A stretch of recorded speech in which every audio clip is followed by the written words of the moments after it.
Hello and good morning, friends. Welcome to CEC live lecture. Dear friends, we would like to tell you all that in recent past we have completed with our series on women and history. From today onwards, we are starting a very new series, and this series is on gender and education.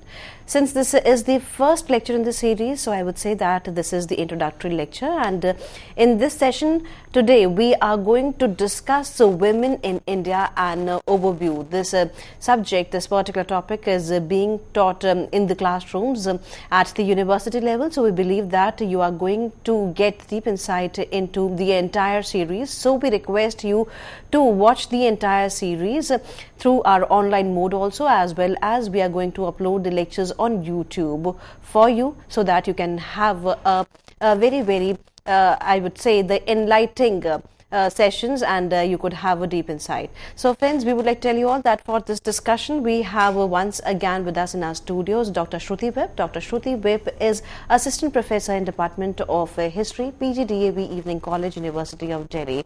Dr. Webb has immense experience, and she is contributing a lot in the area of academics.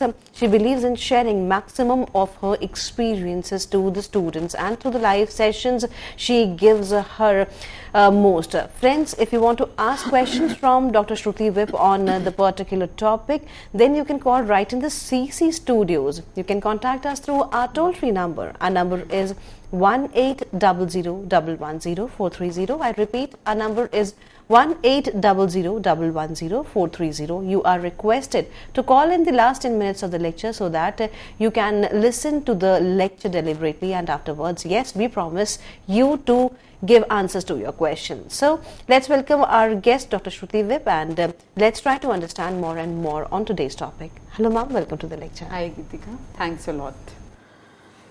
So hello viewers, I'm happy to be back with entirely new series, and this series also, like the earlier series, is related to women, but the course content and focus is going to be different. As you know, the last series was on women in history, but the series that we are starting today is gender and education. So this series is going to be more contemporary, and here we would be talking about what all has been achieved in recent times, and what is actually the situation, the contemporary situation, as far as gender issues are concerned. This series is also relevant for undergrad students, as new paper Gender and Education has been introduced as part of generic elective courses by various universities, particularly University of Delhi. So I hope that the students are able to make maximum use of the information that would be shared, and the questions are of course welcome. So as it was told to you by Geetika, today's lecture is going to be an introductory lecture where the focus would be on women in India and overview. So instead of going into only historical narrative and details of what happened in the past, we would be focusing on the present context as to how the situation has been changing vis-a-vis women, and what have been the achievements and what further remains to be achieved.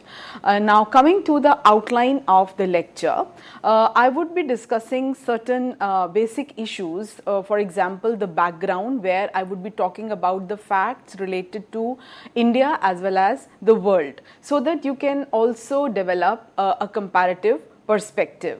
Then we would be discussing about the place of women in Indian society, particularly with reference to contemporary times. Then we would be discussing three very important rubrics when we would be talking about women in contemporary times. These would be regarding education, then employment and empowerment. As you can see, these three rubrics are clearly interrelated, and one leads to the other. Then this lecture would also be dwelling upon the issue of laws, the legal rights of women, and how there is a need to develop not only awareness about these legal rights, but also an agency as to how these legal rights can be put into practice, which again can happen only through education and awareness. So therefore, most of the topics that are related, they are quite interrelated, and one leads essentially to the other, and that is the beauty of this topic. Now, coming to the introduction, one can really make a statement that gender inequality is a global problem. It is not as if only in the developing world that this problem exists, but definitely that is also a fact that there are some countries where the problem of gender inequality is more than others. India has almost more than 600 million women, and this is the second largest female population in the world, second only to China. And according to UN figures, which state that girls are twice as likely to die before the age of 5, and this problem again is particularly rooted in countries like India, and even in China the problem exists. So therefore, as far as India is concerned, one can talk about issues related to culture and religion as being important factors behind discrimination, and it really needs a lot of careful strategic planning as well as a strict legal framework to deal with these problems. Now, today, you can see overall the government focus and the slogan is on women's empowerment, which is a very common kind of a statement that is made emphatically time and again, and it is a feature of almost every party manifesto as well. In fact, there is a ministry for women and child development. There are laws against female feticide, domestic violence, sexual harassment at the workplace, but still the problem exists, and the problem in fact has been increasing. In recent times, one can also observe that women's participation in public life is on the rise, as a number of women are occupying not only top positions, but they are also leading in various arenas like sports, cinema, civil society, etc. So this definitely shows that there is no dearth of talented and determined women from coming to the top, particularly in a society that was male dominated and that has been male dominated. But still, many women have been able, they have succeeded to come forward and make their mark.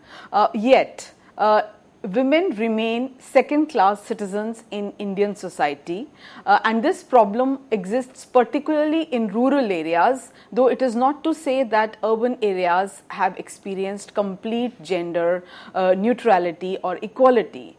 But definitely it is the rural areas that need a lot of groundwork and awareness as well as campaign, active groundwork needs to be undertaken in rural areas where the problem still persists and the issue of religion and culture is far more influential in the rural areas.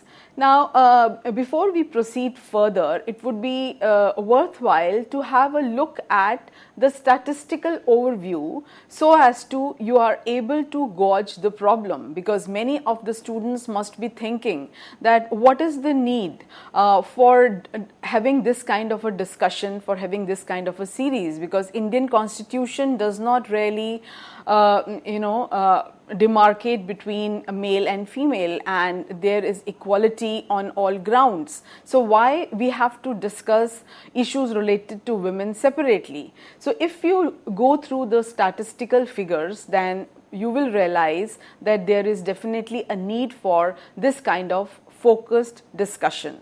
According to a poll conducted by Thomson Reuters in 2011, India is the fourth most dangerous country in the world for women, and various criteria were employed to draw this kind of a conclusion. And according to another report, within the span of 3 generations, India has systematically targeted and annihilated nearly 50 million women from its population.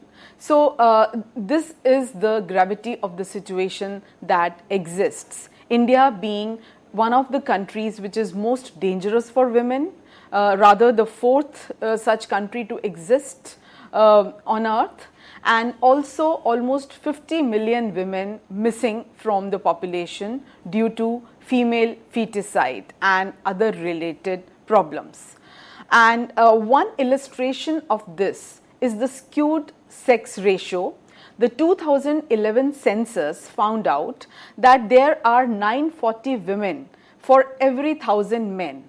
And this national figure definitely hides significant national discrepancies also, which means that there are some states where the sex ratio is even lesser than 940 females per 1,000 men, particularly states like Haryana, Punjab, and even Delhi for that matter have registered much lesser sex ratios, which has definitely drawn attention to the alarming situation that exists. Historically, Punjab and Haryana have had the worst sex ratios in the country. Punjab and Haryana in fact account for 15 districts in the country with most adverse sex ratio in 2001. And according to 2001 census, every 5th girl in Punjab was missing because of her gender. So therefore, this rampant killing of girls, whether inside the womb or after they are born, is a reality that exists, and it is a reality that needs to be tackled at the earliest. Otherwise, the sex ratio is further going to decline. While looking at the female-male ratio in the population is only one way of examining the relative position of women and the kind of gender bias that exists in the society, this approach definitely gives us some insight into the acuteness of the problem that exists, and also how it is a matter of life and death for girls even in 21st century. Now, another interesting insight would be to have a peep into the female literacy rate in India, as you can see in the slide. The next slide shows that how from 1951 to 2011 there has been a definite improvement in the literacy rates. While in 1951 female literacy rate was merely 8.86%, then by 1981 it grew to 29.76%, and 2011 has recorded it to be 65.46%. Now, the literacy rate though has shown a steady improvement, but still, as you can see, a lot needs to be achieved yet, and 65.46% is not what was aimed at when India became free. In 1947, it was endeavored that within a span of 10 years or 20 years, there would be universal literacy, and female literacy had also been championed as a cause, but still we have fallen short of the targets that were set in 1950s. Now, while we are definitely grappling with the problem of illiteracy, the problem of lack of literacy, particularly among girl students, and also the problem of lack of access to secondary and higher education as far as girls are concerned, we all must also understand how the Western world has gone through a similar situation and how they had tackled the similar problems that they were facing probably during 15th, 16th centuries. So therefore now we would be briefly discussing the Western experience as far as female education and female rights were concerned. At the very onset, let me make it very clear that it is not as if the Western experience was far more enlightening or they were very broad-minded, so therefore there was no problem of less literacy among girls or gender inequality. The problems were there in both the Western as well as Eastern experiences, and both the societies have accorded special privileges to men.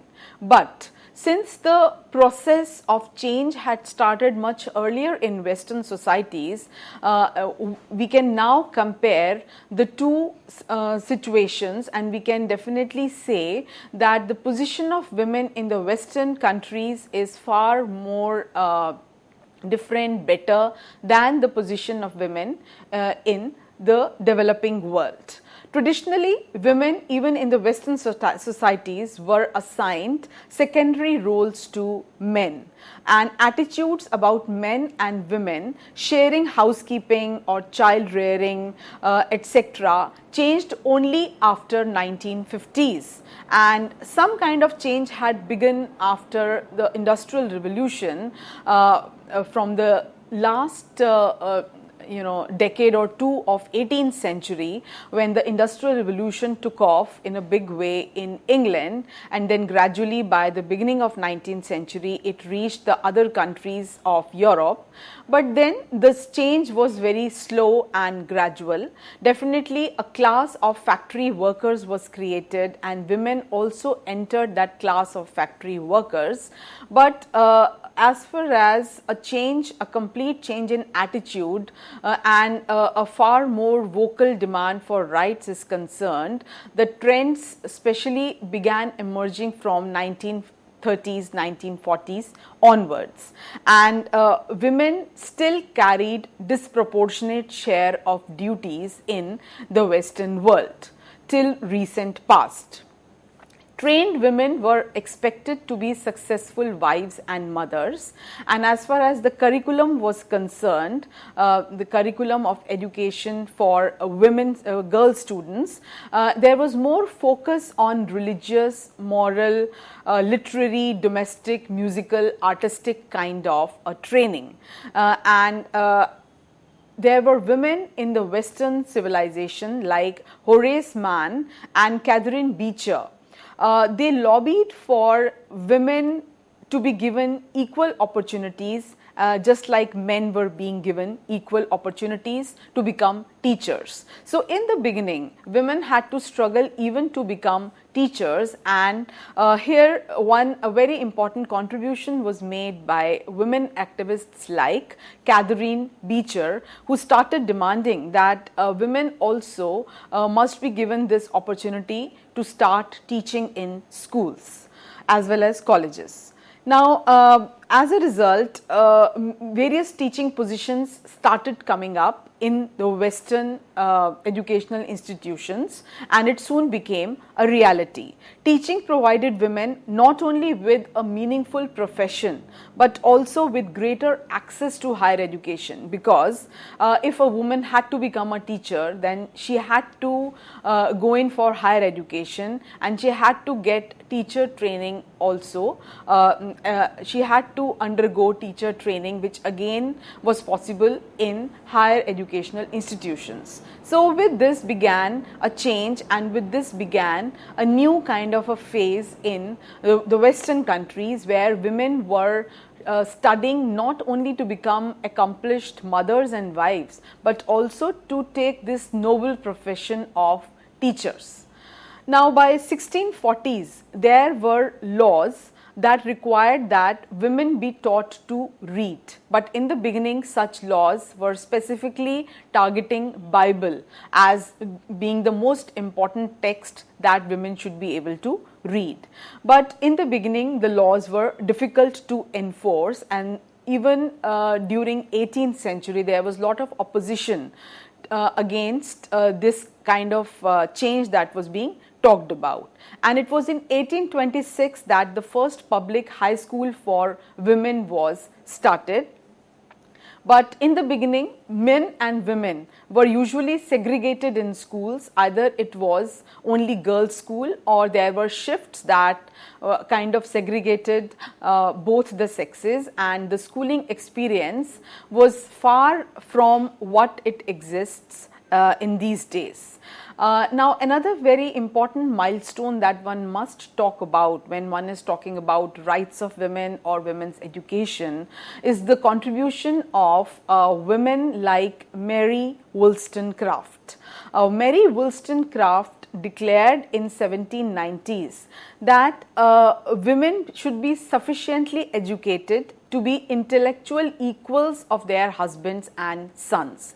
So this was a major statement that was being made, that it is no one's business to consider women as being lesser intellectually, and it was the education had this empowering feature also, that is not only to make women independent, but also to make women intellectually and morally on the similar footing as their male members of their society, of the families.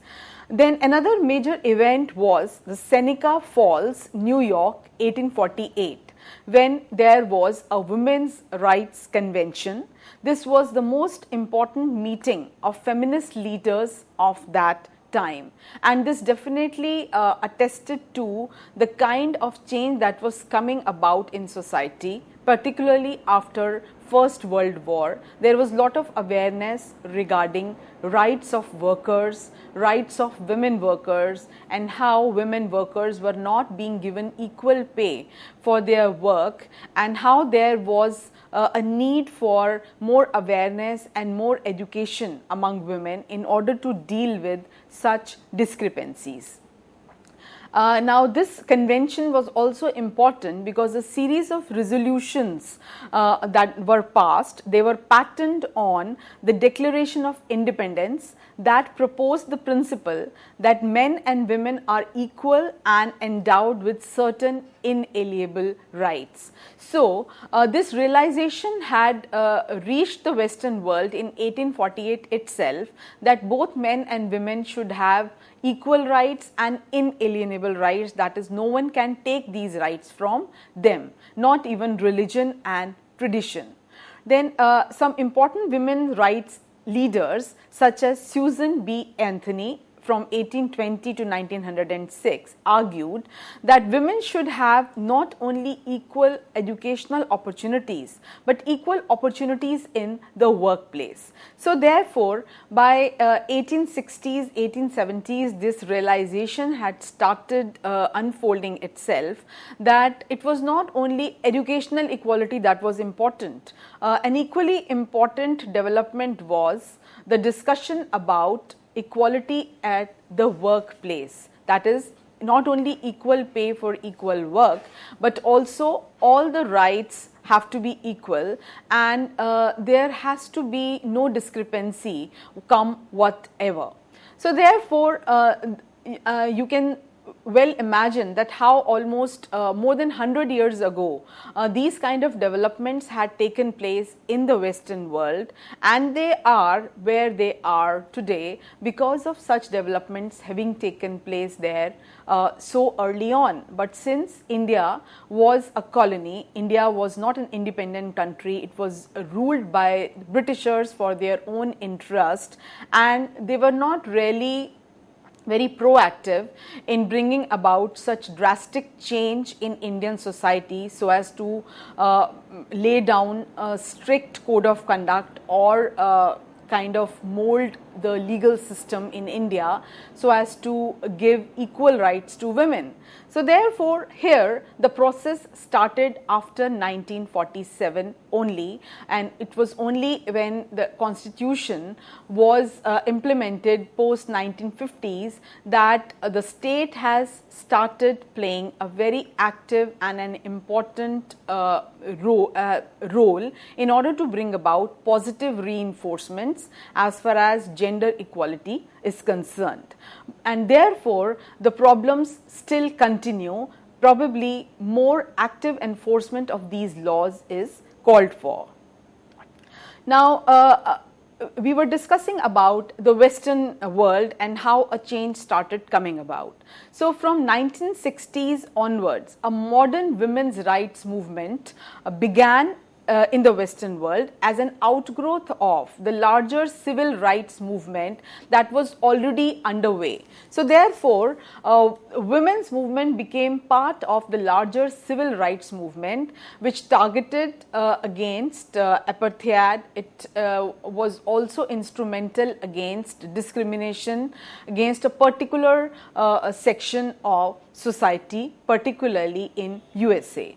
Then important federal civil rights legislations affecting women was the 1964 Civil Rights Act, which prohibited discrimination on the basis of race or sex. So therefore, race and sex, they both became very important rubrics as far as equality was concerned.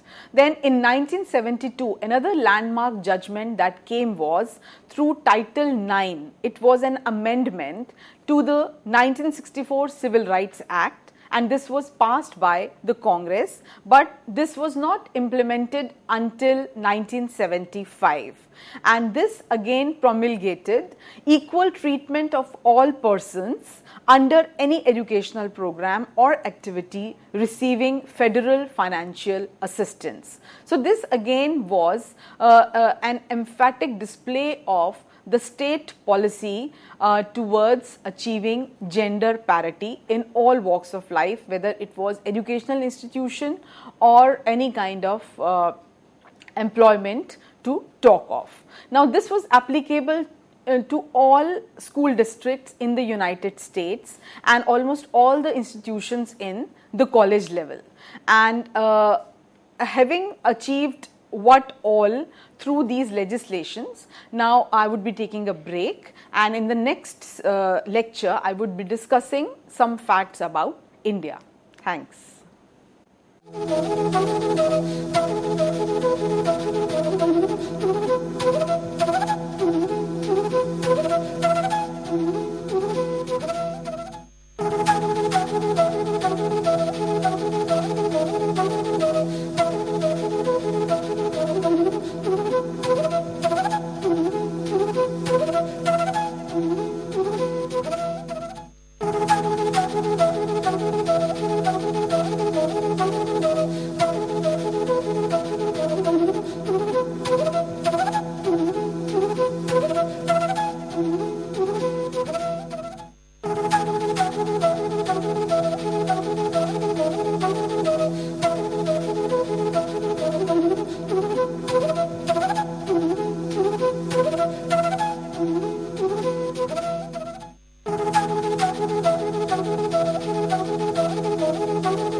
Welcome back. So, having discussed the situation as it existed in the Western world and how gradually there was an awareness and there was a movement for rights related to education and employment of women, we would now be discussing how things have changed and what is the ground reality as far as India is concerned, because our series is specifically about gender and education in India. Now, I would be sharing some facts about India with you. These facts you all must be aware of in any case. India is one of the largest democracies in the world. With the growth rate of population growth rate of 1.44%, which is the second largest population in the world, and the sex ratio is 1.07 males per female, and the life expectancy at birth for males is 63.25 years, whereas for females it is 64.77 years. This is because of more resilience that is shown by females. If we break down the population religion wise, then there are approximately 81.3% Hindus, 12% Muslims, 2.3% Christians, 1.9% Sikhs, and others 2.5%. 18 major languages and 216 other languages and several thousand dialects, which shows that India is a diverse country, and the issue of diversity is very unique as far as India is concerned. The literacy rate for total population is 59.9%, whereas for males it is 70.2%, and for females it was 48.3% in 2003, which has crossed 60% by 2011 census. Now, while such achievements are there for a country which was a colony for almost 200 years, but still India is a land of contradictions.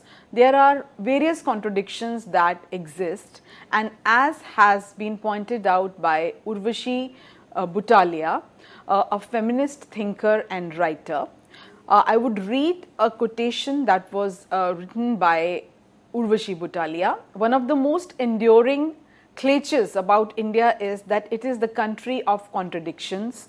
Like all cliches, this one too has a grain of truth in it. At the heart of the contradiction stands Indian women.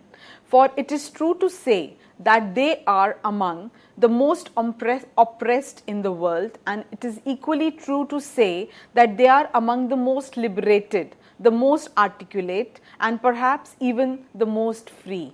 Can these two realities be simultaneously true?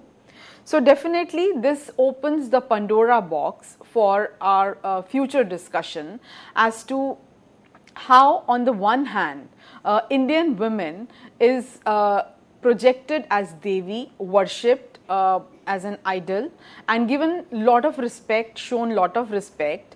Then on the other hand, such evil practices like female feticide also exist in this very society, and the place of women in Indian society has definitely a cultural and a historical perspective, where the image of Devi, mother, sister, wife are all encompassed in women. But a woman as an individual, as a separate identity, having a separate entity, having an individual identity, is not really talked about, or it is looked down upon.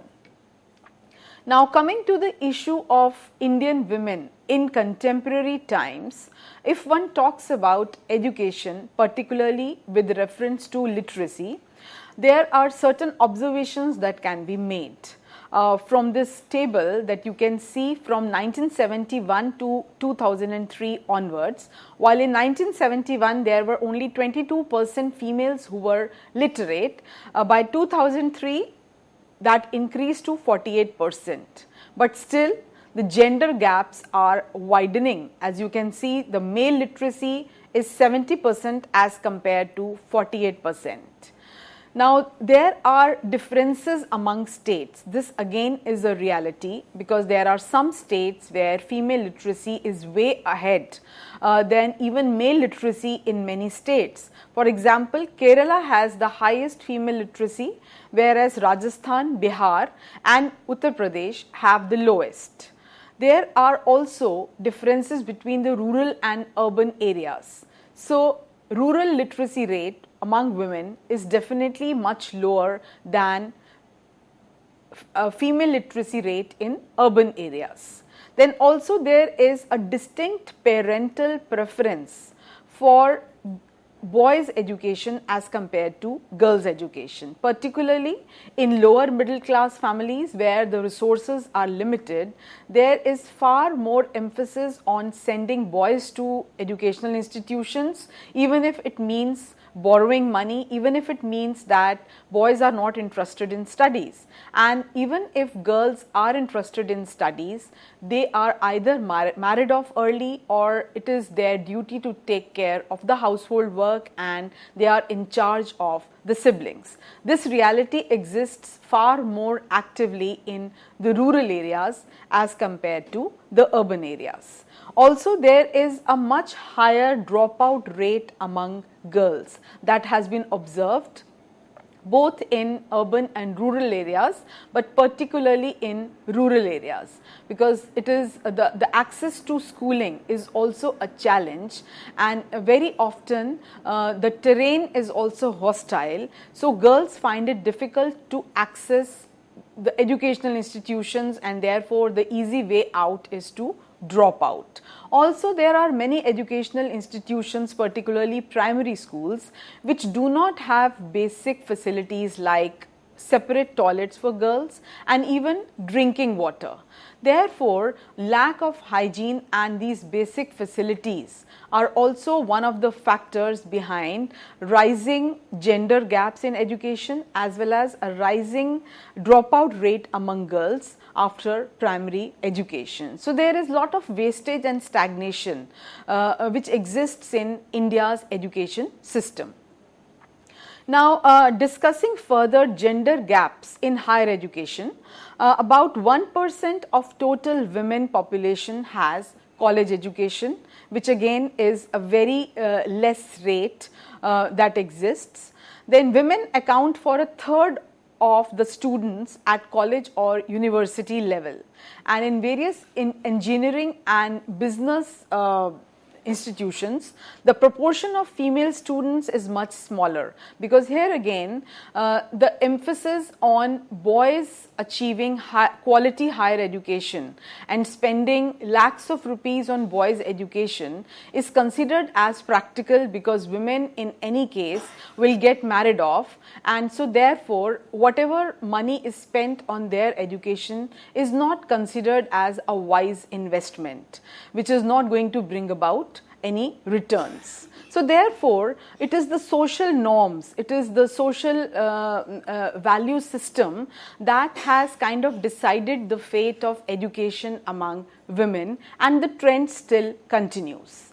In education, nearly half of the students in arts education, nearly half of the students are women, again reinforcing the trend of gendering education. That is, there are certain subjects which are considered as safe options for women, because not much investment is needed in such courses. So therefore, women generally flock in colleges where there are arts related subjects, or where the fees structure is much lesser. So the issue of affordability becomes very important for parents when it comes to funding girls' education, whereas when it comes to boys' education, then parents are not hesitant to even take loans and somehow manage technical education or medical education for the boys of the family, because that again is considered as an investment for future. Now, discussing the barriers to female education, a number of barriers exist as far as female education is concerned. One is of course poverty. 1/4 of India's population lives below the poverty line, as was found out in the surveys of 2002, and definitely there is an issue of social values and parental preferences, an issue that I just discussed with you, that how Indian families, due to their patriarchal mindset and due to the institution of marriage, think that whatever investment is made on a boy's education is far more valid and worthy as compared to a girl's education. Particularly when the resources are limited, the compromise has to be made on female education. Then inadequate school facilities, which again would revolve around a discussion about various infrastructural problems that exist, particularly in government funded schools, where there is lack of boundary wall, lack of separate toilet facilities, lack of safety measures, and even lack of trained staff. Then the shortage of female teachers is also a rampant problem. 29% at the primary level and 22% at the university level. These are the statistics that were devised in 1993. And of course, there is a gender bias in curriculum, and the educational institutions also have a more there is an inclination towards involving boys in more activities, and in fact this gender bias was tackled as a problem during 2005 NCF, that is National Curriculum Framework, where there was a lot of discussion as to how there is a need to change the very basis of textbook and the way various characters are woven into various chapters, particularly language related books, social science related books, where a lot of examples kind of reinforced traditional stereotypes. For example, the girl students were even if it was a moral story, the girl students would be shown either sweeping the classrooms or tending the household work or taking care. So in those caring and sharing qualities were reinforced in those stories, whereas boys were shown as robust, enjoying life, enjoying worldly pleasures, climbing trees. So therefore, this traditional kind of portrayal of role models was challenged by 2005 NCF, and the new textbooks were devised keeping in view this very problem of gender inequality that persists in Indian society. Now coming to the next major rubric of the lecture, that is employment. Issues related to employment. It is difficult to get an overall picture of employment among women in India because most women are in the informal sector, which has not really been well documented, and women accounted for only 23% of total workers in the formal sector in 1991. Though this has now crossed the figure of 30%, the number of female workers has increased faster than the number of male workers, particularly after globalization.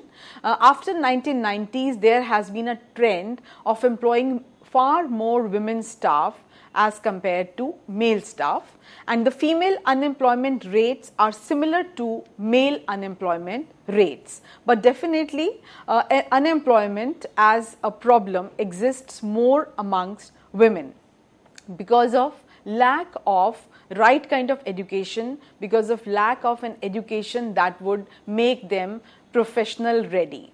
Now coming to the issue of contemporary times and how Indian women exist as part of various categories. You can see on the slide, this is related to data of 1991, when there were 46.3% female agricultural laborers as compared to 23% male agricultural laborers, whereas we think that agriculture is primarily run by men.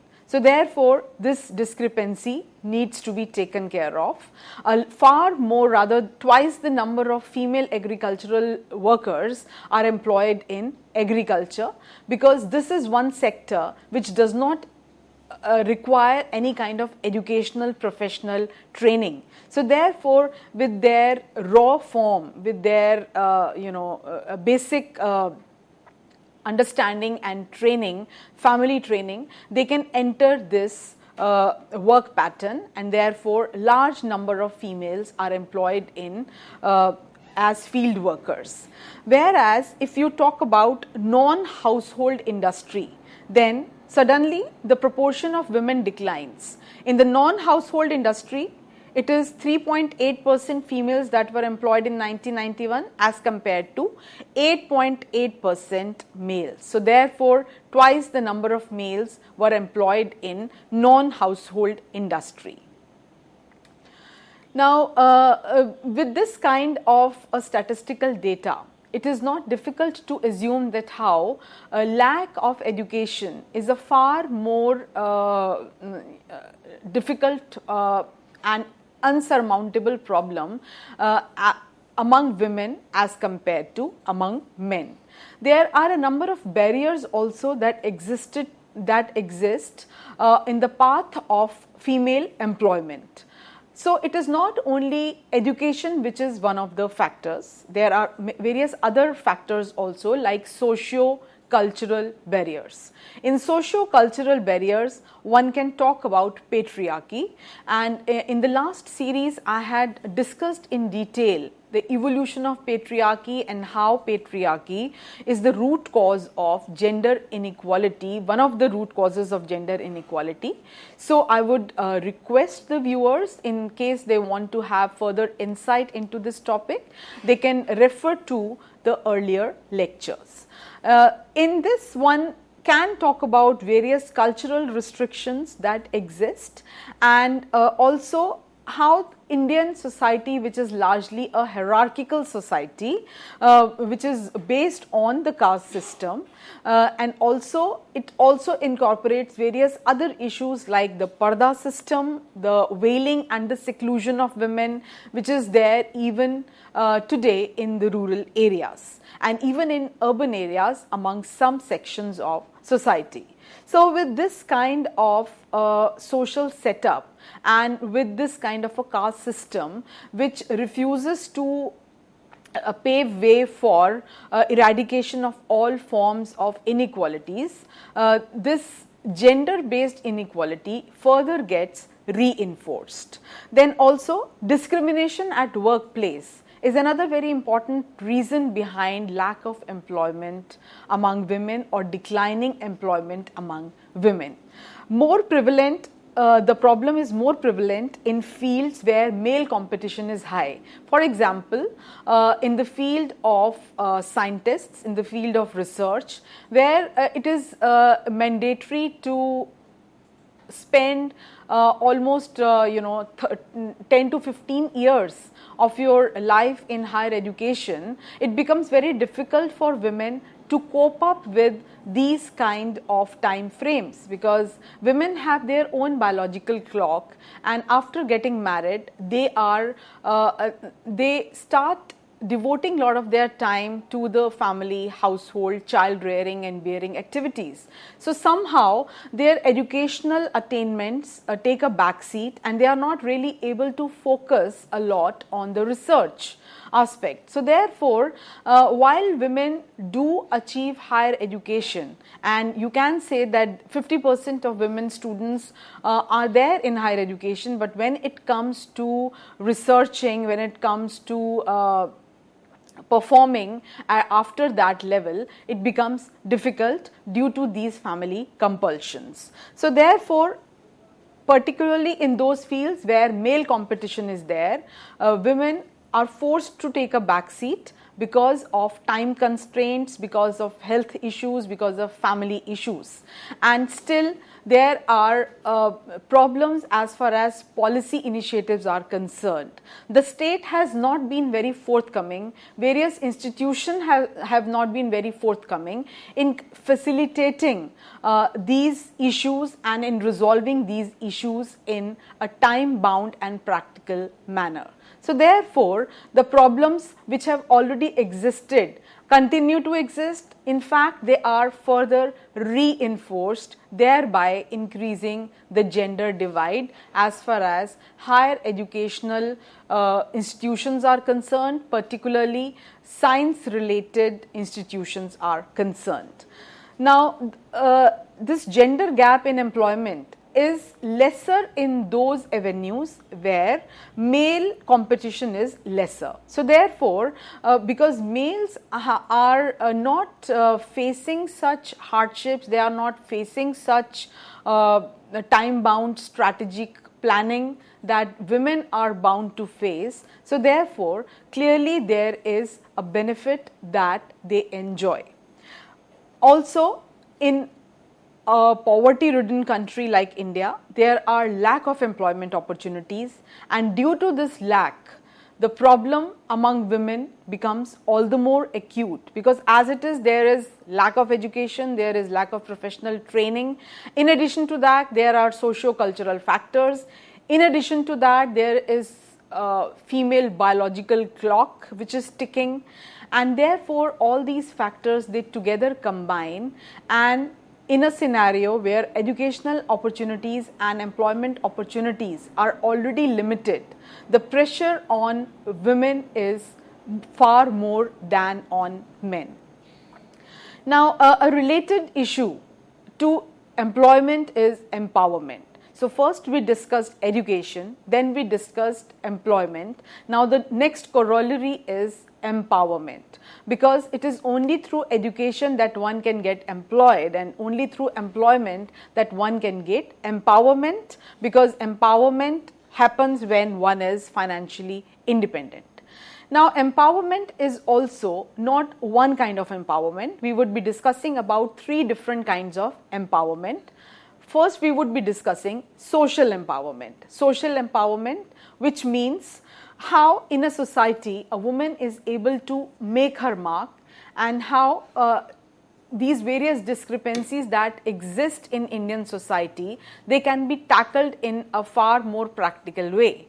So here a very important focus needs to be on education, and though there is no direct relationship between education and workforce participation, but it definitely affects their suitability for various job types, and it also affects their decision making capacity, which again needs to be specially introduced in a patriarchal society like India, where it is always considered as males to be the head of the family and males to be in the position where they can make the best use of their mental faculties to make the right decisions related to family. Then another very important issue in empowerment is economic independence. This also does not signify that education only can make a woman empowered. It's only when a woman takes up a job, she becomes financially independent and she is able to contribute financially also in the family, that she gets the right kind of confidence, and also the culture and tradition can be countered in a more positive way, that a positive change starts coming about. And here also one can talk about a huge change that has come from 1990s onwards with the globalization and with the neoliberal policies, and how there has been an opening up of economy and far more educational as well as employment opportunities have opened. But here too there is a problem of ghettoization. By ghettoization, I mean to say that women are flocking in certain kinds of less paying jobs, for example as female attendants in malls, or as saleswomen. These kind of jobs have definitely increased in numbers because the companies are also looking out for young, smart, presentable women who can be projected as face of the company and who can be banked on in order to increase their popularity, their brand popularity. But when it comes to top leadership positions, when it comes to executive positions, the game is still in the hands of men. Anyway, this we will be discussing in a future lecture. So right now we are discussing empowerment and how there are different aspects of empowerment. Continuing with economic empowerment, besides education and employment, another very important aspect of empowerment is property rights. And this is particularly true for a patriarchal society like India, where it is considered as very crucial that the male members, the sons, inherit the property. So therefore, right from the beginning, the discrimination starts and women hardly have, though the state allows them as equal heir to parental property, but this is still not the norm, and the litigation is rarely taken recourse to. Then another very important aspect is the economic decision making, where one can talk about not only economic decision making in the households but also in the businesses and as members of company boards. And this is definitely a welcome change, as now it is mandatory to have at least one woman in the boards of the companies. So therefore, the change has started. Next empowerment that one can talk about is the political empowerment, where one can discuss as to how it is imperative that women take part in the political institutions of the country. They get represented in the democratic institutions, and government also has devised reservations policy for women, particularly the constitutional amendments that were introduced in 1990s, that is the 73rd and 74th constitutional amendment that reserved seats for women in the panchayats and the municipal corporations. So this again is definitely in line with the issue of political empowerment. Now today we have discussed these entry points into the new series that we have started. I hope you enjoyed the lecture. Thanks a lot. Thank you, ma'am. Thank you so very much for giving us a productive session once again. And dear friends, your feedbacks are very, very important for us. So do write to us at info.cec@nic.in. The lecture is going to be uploaded on YouTube soon. So keep watching us, keep writing us. We will have another vivacious session soon. Till then, take care. Goodbye. Thank you, ma'am. Thank you so much. Thank you, Ritika.